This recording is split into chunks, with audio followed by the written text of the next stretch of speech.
Welcome back to the Real News Network. We're talking about global finance with Sony Kapoor. Sony is the managing director of Redefine, Rethinking Development, Finance and the Environment, international think tank, and he's a former member of the Lehman Asylum on Wall Street. Thanks for joining us again, Sony. Thank you for having me. In the first couple of segments, we talked the power of the global finance sector. We talked about three very concrete proposals about how to limit that power. I'm going to revisit them again just because I think everybody should sort of get through their head what might be possible.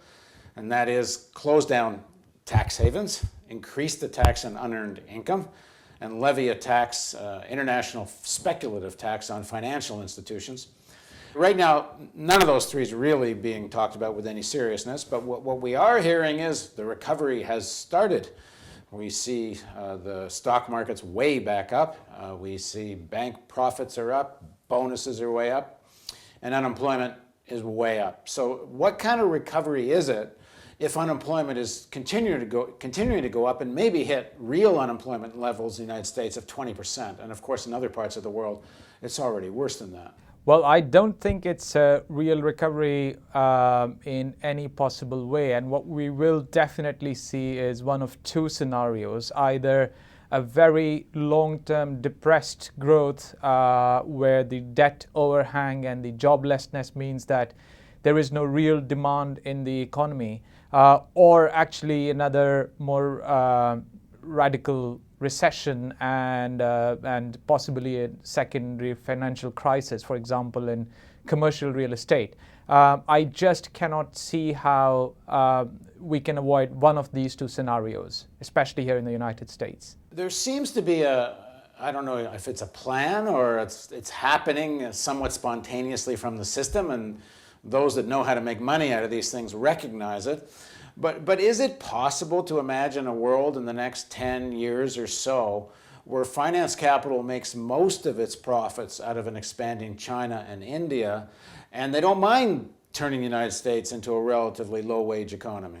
Well, I don't know if they can by themselves turn the United States into a low-wage economy, but I would definitely think that the center of gravity has shifted eastward for good. It's not just for the finance sector, but also beyond that. That is where the savings are. That is where the growth is going to come from. That is where the house prices are going to go up. That is where the stock prices are going to go up, as they already have. What you have is a very strange system. If you go back to the days of Henry Ford, he was a visionary in one sense at least. What he decided to do was he decided to pay his workers 2 or 3 times the market wage rate. And his reasoning was, if my workers cannot afford to buy my cars, who else will? And what you have is a financial system and a governance system and governments which don't recognize that basic fact.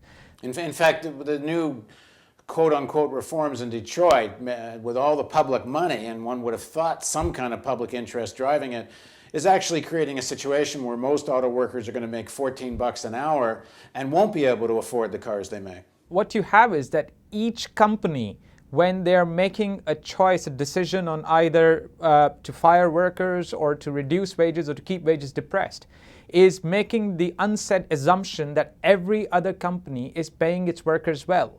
Because that is the only way within which this makes sense, that you're reducing costs and you're producing the products, but you need someone to buy your products, and you're assuming that workers in other places are well paid enough to buy those.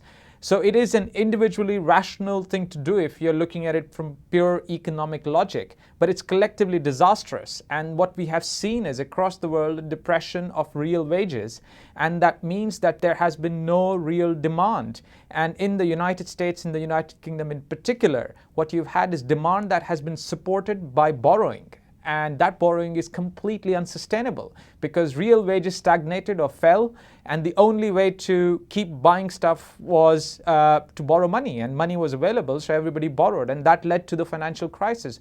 What one needs to do is, and this is again goes back to our question of governance and good governance and government needing to play an active role in this, is to have a policy which focuses on increasing long-term real demand. One way of tackling that, one way of doing that, is to reduce the increased level of inequality we see. What you have, for example, is amongst the two kinds of people in society, those who primarily get their money from wages and those who get mostly unearned income on their investments, etc. It's the poorer sectors of society who will spend 100% of their wages because they need to, or 80% of their wages. If you're Warren Buffett or if you're Bill Gates, no matter how lavish your lifestyle is, you cannot spend more than 1 or 2% of your income. It's quite ironic that some of the right-wing voices we hear that are always for tax cuts. The obvious tax cut, if you wanted a quick stimulus, is just for a year or two, don't do any source deduction taxes at all. Let workers not pay taxes for a year or two, which would be an enormous stimulus, because as you say, if you're at the low end of the income scale, whatever extra money you have, you spend immediately. The best possible way of kickstarting the economy again and keeping it on a long-term sustainable path is to look at the concept of tax cuts from the bottom up rather than the top down, because every time there's a tax cut discussion, mostly brought about by the conservative sectors of society, it's always thought of as a top-down thing to do. Okay, what is the top level of tax? How do we reduce that? But it should be thought of ideally as a bottom-up way. So who is getting taxed, who is at the margins of society, and to reduce their burden? Because every single tax dollar that they don't have to pay goes straight into consumption, which feeds into demand, which generates an economic stimulus, which is actually what generates economic growth. And of course, the other side of it is the weakness of unionization, and the wage levels of unionized workers is, demonstrably higher than those of unorganized workers. It would be so obvious it would be an actual stimulus if it was easier to get into unions. Absolutely. If you woke up somehow in a society tomorrow where you had a more unionized workspace, you would get higher welfare, you would get higher wage benefits and a stronger negotiating position. But right now the United States is simply the world's biggest laggard as far as that is concerned. And what we need to think through is a transition, how best to go from where we are in terms of worker representations, worker rights, and depressed and falling wages to a different landscape. And that transition is a politically tricky one. And that's what we need to think this through, because I don't see how we can have an economically sustainable path with increasing levels of inequality, with high levels of unemployment. This is simply not sustainable. I've got my own proposal for it, but I don't know when it's going to listen to me. I think it'd be rather simple. If the federal government and if this administration actually was serious about some of the things they said in the election campaign, you just quickly announced that 5 years from now, the federal government, 50% of their procurement will only be unionized companies. They won't buy from any place that isn't union. It would rather quickly transform the landscape, but we're not certainly hearing anything close to that coming out of this administration. It's an interesting idea. I would need to think about it. I'm not sure I have an opinion on that yet. Well, just my idea.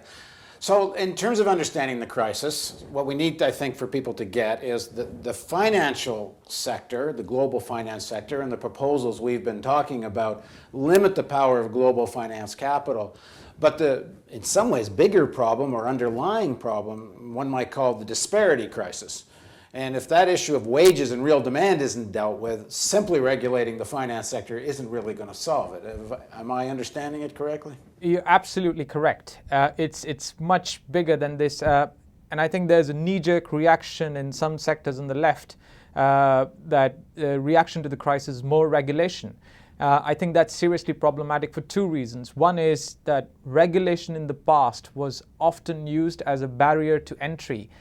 Just because you have 10,000 pages of regulation means that any new finance actor, any new local community bank, or any entrant who wants to challenge the entrenched players, the big Goldman Sachs of the world, for example, finds a near insurmountable hurdle in terms of the complexity of the regulation.